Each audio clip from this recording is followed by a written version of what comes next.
Welcome. I'm Tamara Bond-Williams. I'm the Membership Director with Space and Satellite Professionals International, also known as SSPI. And I am pleased to present reflections from the 20 under 35 cohort on the vision and values embodied by the phrase Space for All. As part of their service project, the 2020 cohort undertook to answer this question: in what ways does your current employment typify the idea of space for all? And in what ways could you be doing better? I invite you to listen in on what these amazing young professionals had to say, and I invite you to consider the question for yourself. And when we've done with this video and you've had an opportunity to hear from the 20 under 35 cohort, please come by SSPI podcast and join us as we continue exploring the concept further. I wanted to talk a little bit about how I exemplify it in my work environment, just to kind of give us a sense of how we can be rather broad in our exploration of the topic. So, okay, I'm the Membership Director of SSPI, and as such, SSPI is an inherently inclusive organization. Years ago, back when SSPI stood for Society of Satellite Professionals International, people used to ask us, well, what is a satellite professional? What's that? And the answer was, if you work in this industry at all, if you build satellites, if you launch them, if you pull data down from them, if you clean them, whatever you're doing, you qualify as a satellite professional. And of course, the reason for that is because as an association, we want everybody in the association. It's good for business, it's good for relationships and networking within the association. We are also a global organization. We have chapters around the world and are always looking to start chapters as we go along. So wherever there is a cross section of the industry that could sustain chapter activity, we encourage chapter development. And so in these ways, we try to think about ourselves as being space for all. At the same time, we are based in New York, Eastern time. And as evidenced by, the challenges of organizing these calls, inherently, our basis in New York means that a lot of times people are not participating with us as fully as we'd like them to be participating. And that's because obviously they can't, right? For instance, I'm trying desperately to get my SSPI Japan chapter to be closer to headquarters, but I think right now in Japan, it's well, whatever time it is, it's really, it's nighttime there. And when we had our Future Leaders celebration, it was actually the next day already in Japan. So it's a challenge. And so with that, we often have to think about how to be intentional. One of the episodes in this series is called Black Leaders Matter. And it's about making sure that we are encouraging leadership among African and African-American people. And when we set out to do the series, when we set out to do that particular episode, it was an interesting thing to discover that there aren't a lot of Black leaders in the industry. That's, and as I've shared, in my personal life, I do race unity work. So this was a blind spot, and it just showed me that, okay, so we intend to be inclusive, but inclusiveness requires intentionality. You have to be thinking about it. You have to be looking for where are the gaps, and in order to make sure that this is indeed an industry that represents space for all, you have to be trying to do that, right? So I've covered a bunch of different ways in which I'm thinking about it, and I want to open up the floor to ask you all, how are you thinking about it? And so anybody can jump right in. I came across two areas where my employment embodies space for all. And one is sort of in my past, and then the other one is sort of looking farther to the future. The past one is where I come from. So a lot of people that I work with and a lot of hiring that happens, people in aerospace, especially because aerospace has a certain level of conservatism, and it builds and designs and tests to certain standards. They look for people who have already been in aerospace, and so getting into aerospace can sometimes be a bit of an obstacle. So my background is in high energy particle physics, and by calling, I'm a plasma physicist. So the entry into aerospace was sort of serendipitous. I knew a few people, but I don't come from a traditional background from what I've seen in other people who work in aerospace. And that's been really great. And so looking forward, one of the reasons that I got into the job that I have is we're a propulsion company, a small propulsion company, building what we argue is the next generation of electric propulsion devices here in Southern California. So our main market is in large constellations and also in novel applications for electric propulsion. And the constellation, sort of the satellite internet kind of thing, drives me because I look at, from a big data background, our society and just globally is being driven more by algorithms, and those algorithms are largely driven by data. And the data comes largely from a sort of economic, racial, small fraction of the entire population. And so we're building in, as we go on, we're building in more and more bias toward those small populations. And so part of my dream is that hopefully we can enable the ability to bring in data from parts of the world that have not been serviced by traditional terrestrial land-based internet.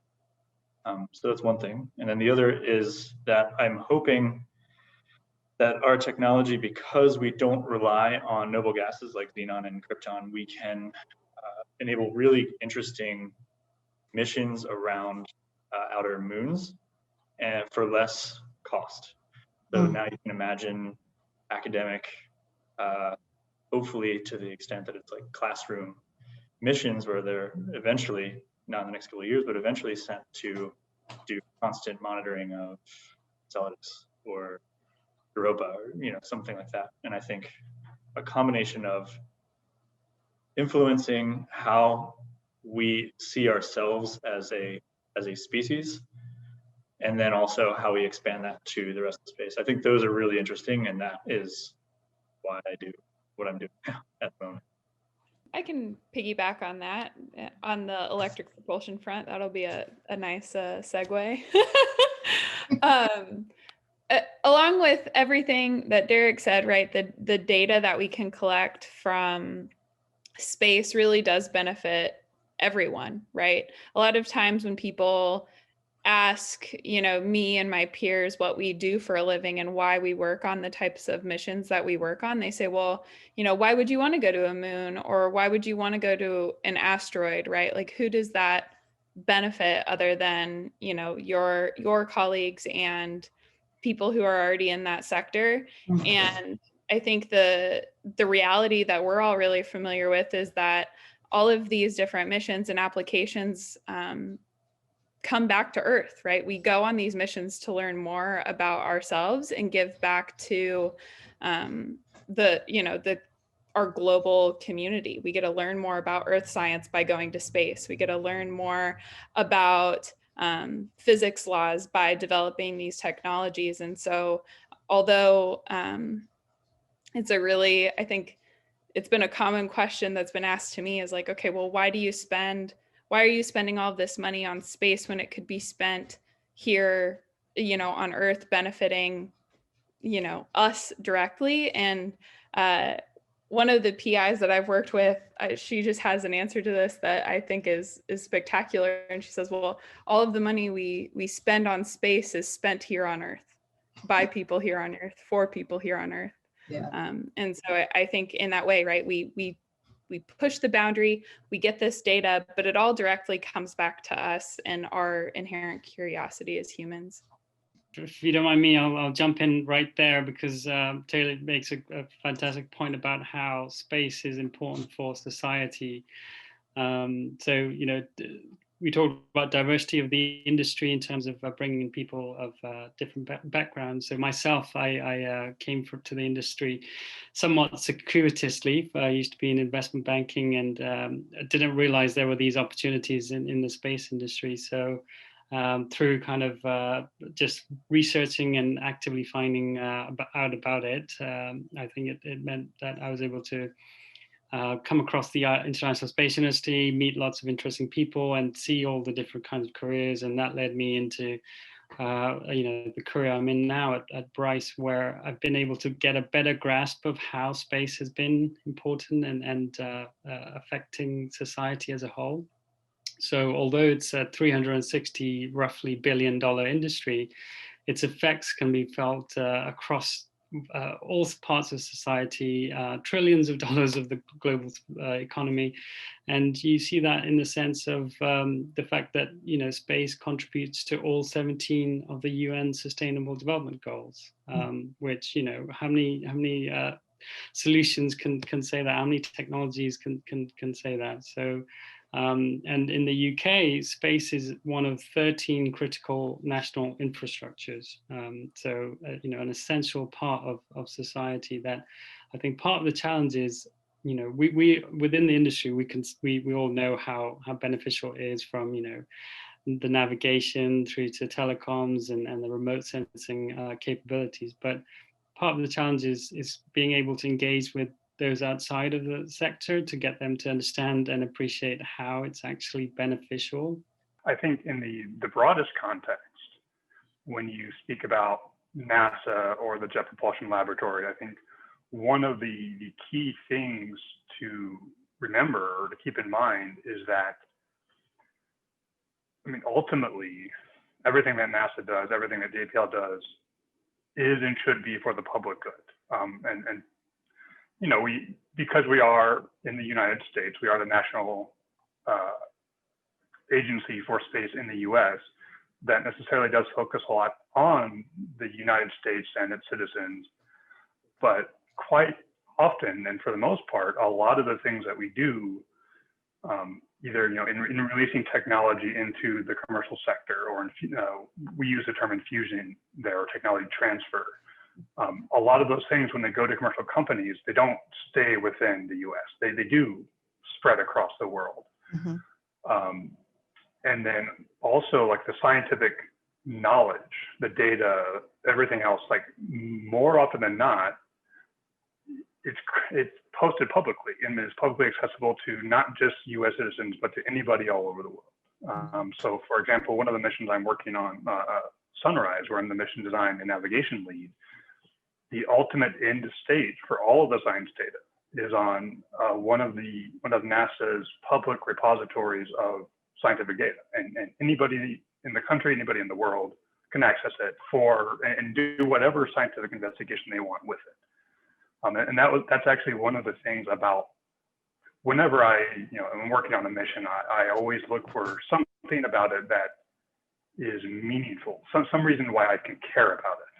Sunrise in particular, I think that's one of the things that I really actually care about a lot, is that idea that, whatever we gain, the principal investigator at the University of Michigan, like he'll take the data and we'll be looking at the sun. But everything else everything will be made publicly available for anybody, for any space weather purpose, any planetary investigation, any astrophysics investigation. And I think that openness is something that I really, really cherish about the mission and about NASA and about JPL.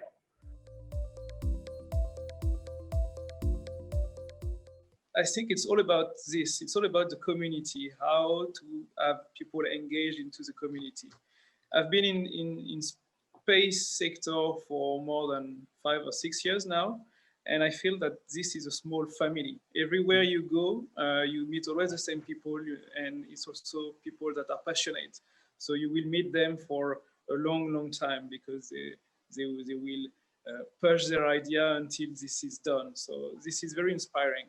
This is something that I think my mom kind of instilled in me, this idea of like comunidad, like everything you do is impacted by your community, and everything you do is also an impact to your community. It's sort of this two-way street. Like it takes the village to raise the child, but when the child grows, the child, contributes back to the community, sort of thing. I think the law firm brings a unique perspective. Everyone, when they're trying to say, how can we access space? It's, let's make this really cool technology and perfect it.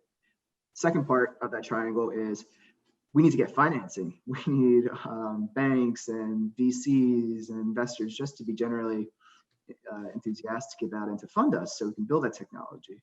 The third part of this triangle is regulatory. And without a license, you're either launching junk into space or you're not launching anything and you have nothing to sell and you're not helping society enhance itself. And so the firm has helped a number of companies, which I'll highlight, obtain satellite licenses, Earth station licenses. Without those, you can't launch. The second part of that is a lot of the regulations that exist they were written in the 1960s or 70s, so they're outdated, or they just didn't envision the type of technologies that folks want to deploy now. And so we're helping a number of these companies help revise, modernize, streamline regulations so it actually accommodates the breakneck speed, all the advantages that a lot of these companies are trying to bring to the table here. I was on this one project where we were looking at the market case for privatizing a low Earth orbit space station. So essentially, once station currently is retired, what do we do next? And we had an awesome team of people. I think it was 3 women, 2 men, 1 woman who identified as being Indian American, immigrated to the US many years ago. I identify as being biracial, Latina and Asian. And I actually think this, in some ways, our cultural backgrounds somewhat helped us understand what the private consumer might be most interested in. And so we also had, I'll say, a variety of educational backgrounds. So I'm a chemist. We had a physicist, a nuclear engineer, an aeronautic engineer, and an economist. And so each of our educational backgrounds, but each of our personal backgrounds and kind of personal experiences, I think, brought different voices to the table in a way that we could do a really comprehensive look at all of the activities that could go on at low Earth orbit, right? So we looked at everything from advertising to filming movies to playing sports to private tourism. Also say that we all had different socioeconomic backgrounds. I think also really trying to probe, are we looking at just very wealthy people buying tickets, or kind of what's the average Joe, so to speak, likely to buy into? Yeah. And having all of those perspectives, I think, really allowed us to put together this report that was quite comprehensive. I think if any one of us had done that work, we would have had a much narrower scope. And I think also the fact that we each respected each other's voices so much. It wasn't just, the most senior person doing all of the talk necessarily. It was everyone valuing each of our perspectives. This is maybe an example of where there's no right or wrong answer, right? There are just different viewpoints, and understanding how we can kind of string together all of these viewpoints into a coherent narrative. So it also became, somewhat of like a global look. It started out small, started out with just one point of reference, and then it kind of grew in scope. So that can maybe be an example of how we as a team came together.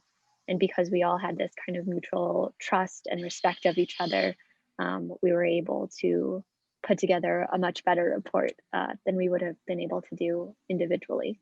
I came from a different industry. I didn't work in space. I also worked in finance. And part of that was because I didn't realize that space was something I could do as a career. I thought it was restricted to rocket scientists and astronauts, which is a little bit naive now that I live and breathe it. But I think that there's a real value that we can get from bringing people with non-traditional backgrounds and diverse perspectives into the space industry as well. So speaking specifically to the experience I have at Astroscale, we're looking at solving, working towards a sustainable future in space. And that's something that's going to require people solving the technology problems. It's going to require people looking at the business side and the policy engagement. And so, there's so many different roles that we need within the space sector to solve what we're doing. So I think there's some really exciting opportunities for people of all different backgrounds to come together and work in space. So I would like to then carry on Harriet's idea from making a sustainable quest in the space, or in space, I should say, not the space, but bringing that back down to Earth for a moment. And so Planet's mission is imaging the Earth every day and making that information visible, actionable, and accessible. And so it's kind of micro scale on focusing on the planet that we're all living on today and how that then can scale to thoughts and ideas such as what Harriet's great work is.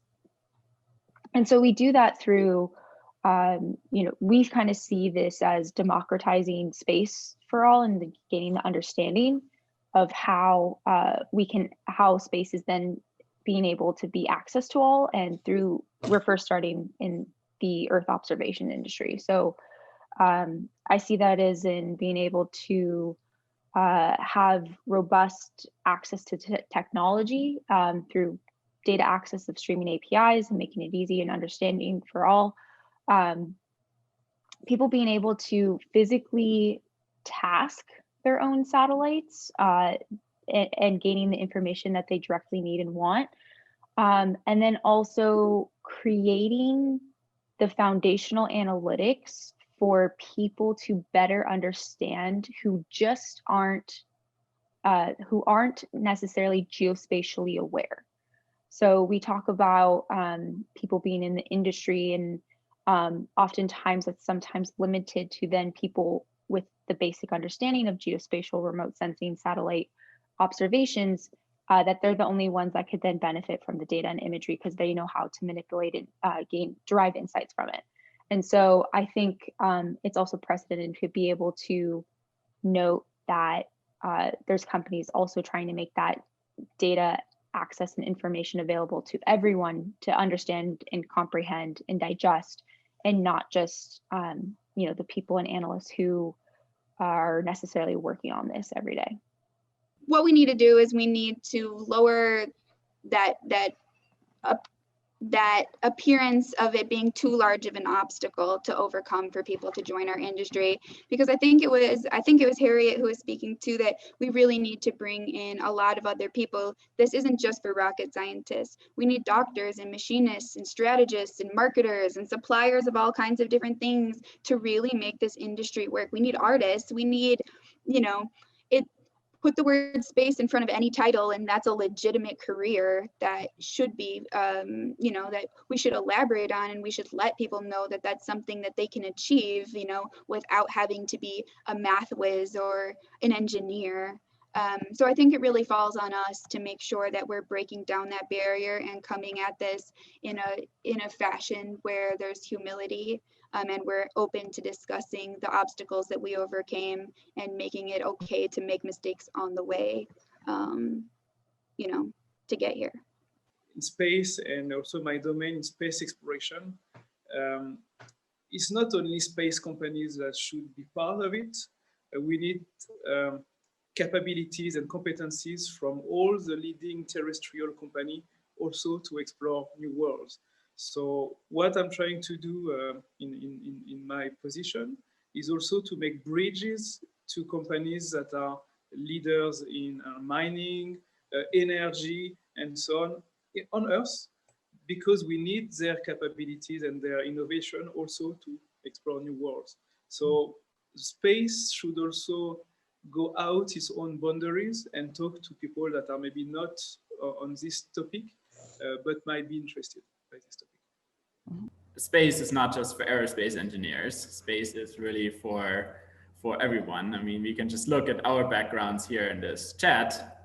We are all doing totally different things, come from totally different backgrounds, but still we all have the same goal of benefiting humanity somehow through the space environment or space industry. And I can speak a little bit to that from my side, because we here at Bioserve, we are conducting mainly biological research in space.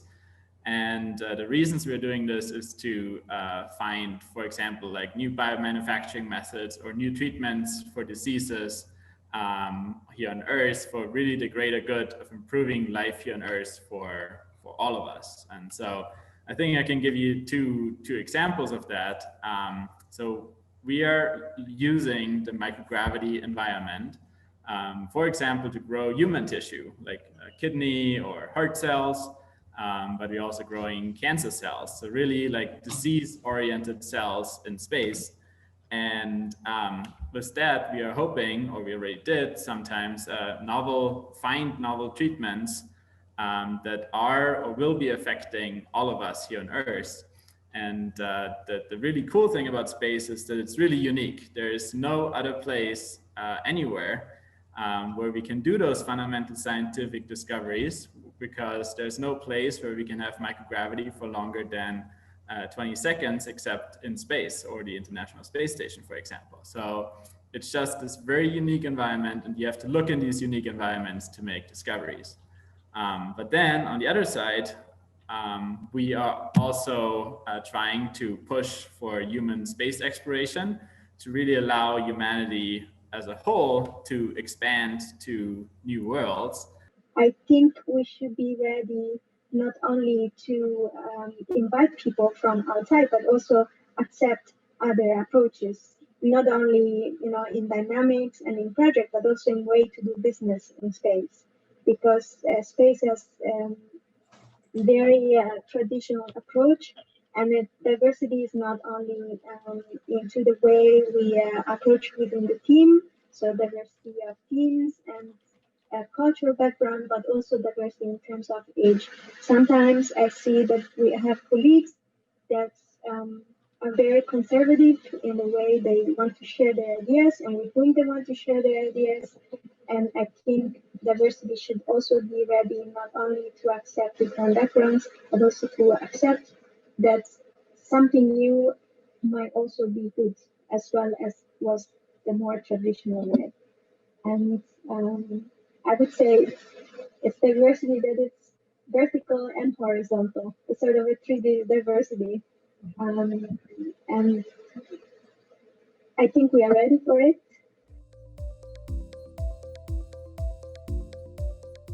Okay, your company is located someplace, right? You're in a physical space. How do you or your company and the industry where you are reach out into the communities where you are to make sure that people feel that they're a part of what you're doing, and certainly that you become role models to the next generation? We are a small company. What I do normally, we are located into a university building. So if I have the opportunity to talk to people that are not involved in space, maybe crossing team projects or even in the hall sometimes, I always invite them to see what's upstairs. So would you like to see space hardware? Would you like to know what we do? And this is not because I really want to publicize my company. It's more because I can see that they're curious. I can see that people want to know. And even when there is no connection to space, even when it's totally not obvious. So I often go into a community that is for horse riding, and there are a lot of young girls that ride there, and they shine and they ask me questions. Though I see they're curious, so I invite them to my office and I invite them to talk to the engineers. And some of them, it's just an experience, but for some of them, it's more exciting. times of COVID, it's definitely more harder to do this outreach, but usually we have about 2,000 people in this building that just walk across our labs, and we have a control center where we have the live feed of the ISS running 24/7, even if we don't have any operations going on. And there's a big glass wall behind it. So people that walk by definitely see that this is a very different lab than all the other labs, and have the opportunity to see live views from the ISS. And you can see that people stop and look at it and start asking questions of what is going on in this room, and is this image really live? Because some of them don't even know that it has been a space station that has been operating for now the last 20 years continuously. I think it's important to kind of set the scene a bit about what the industry is, what it consists of. You know, it's the people, but also the technologies, the markets, and activities taking place.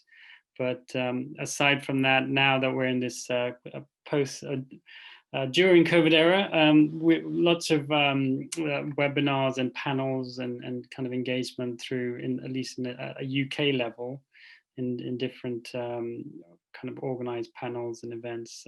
So that's been the main way. There was a Space Up event earlier this year, which is engaging with students, young professionals in the UK who are interested in space. So I think those kinds of activities are important, but it's always challenging to balance the time and being able to commit to all these engagement. But I think it's also important to be doing so at the same time. In terms of a slightly different outreach approach, something that I've always found is the best questions I've had about space have either come from kids or Uber drivers, without a doubt. And, you know, I kind of like to think that I'm a space advocate full time. You can have great conversations about space with people no matter where you are, right? One of the opportunities that was unfortunately cancelled during because of COVID, but I'm really hoping that we can get it going sometime next year, was an initiative run by a group in the UK that invite school children to movies, and then they invite an expert or a speaker to talk about the subject of the movie. So I was supposed to be doing a Q&A session with a group of primary school kids after they watch WALL-E to see what we can do to make sure Earth and space doesn't become full of trash. And I just love that idea of kind of being able to relate to kids in that way and let them know that what they're seeing on a screen is actually something that they can do in their day job. So those kind of opportunities to me are really rewarding because it reminds you why you're doing what you're doing, you know.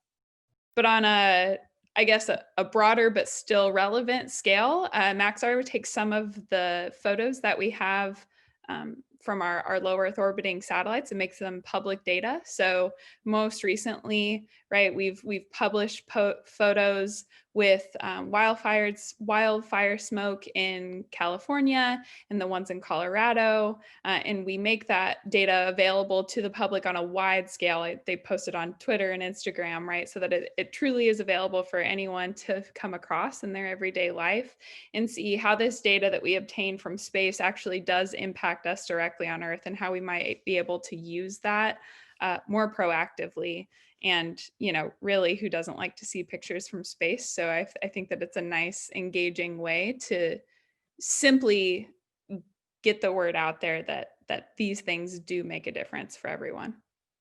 Working in the policy side almost first, I think I kind of realized, while there are a lot of instances where people agree but aren't maybe talking to each other. Maybe they're in different countries or different departments, or whatever it is, they're not communicating.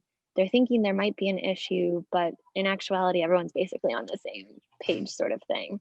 Or even instances where an expert has all of these great ideas, but just doesn't talk to the right people. And so we're those kind of policy translators who are able to bring that expertise into the policy realm where actual decisions can be made.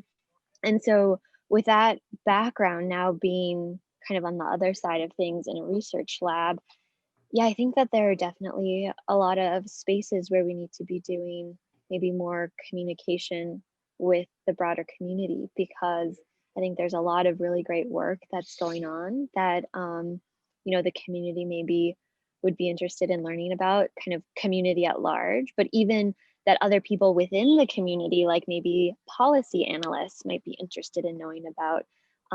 But we just need to fortify those bridges of communication. So, you know, I think to the extent that it's possible, kind of connecting the science folks with the policy folks is always beneficial. But I think also to the extent that we can doing community outreach, and this kind of goes back to the idea of when we do community outreach, who are we reaching out to and why, and who's missing from those tables. So one example is, you know, there's an astronomy on tap that Caltech does. And so, and other, I know other institutions across the country do it, but it's meant to be this really casual way to just kind of learn about astronomy. We also do, in LA County, there are a lot of Spanish speakers and Chinese speakers. So there are accessible astronomy lectures, more like talks, kind of casual talks that are meant to be accessible to the public, that are in Spanish and Chinese, as well as English. And so those I kind of like, because it's about, yeah, making the broader community, the kind of LA community, aware of what we're doing, and maybe even a little bit more interested in what we're doing. I liked it when I see the kids in the audience. I kind of like to think that maybe there's a kid out there learning this info for the first time, getting really excited about space, and you know, maybe we'll see that kid in 10, 20 years be a future space leader. So JPL, I mean, we're physically located in Pasadena, you know, up near the San Gabriel Mountains. We do a lot of things for kind of, I guess, the greater Los Angeles community.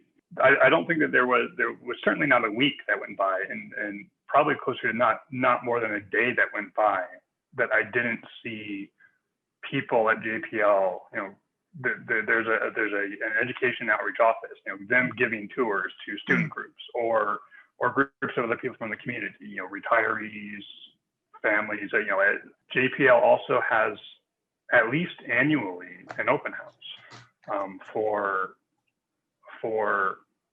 basically anybody and everybody, like, you know, over the, like, it's a weekend, a Saturday and a Sunday, and basically they say open to the public. It used to be first come, first serve, and you would have people lining up, you know, hours in advance, you know, a line of cars stretching out and onto the freeway.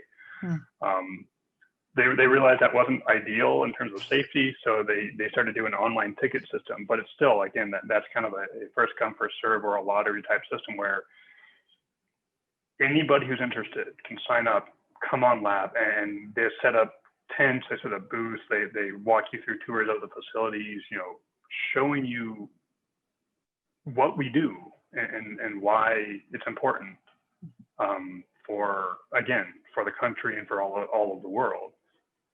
And so there are certainly those activities, and those are the ones that I know of. There are certainly many, many more. Again, organizations, you know, you can, there have been plenty of times where I've personally helped, you know, be a chaperone for school groups or for other groups, you know, for coming on lab. So, you know, that I think there is really that, again, as much as we can.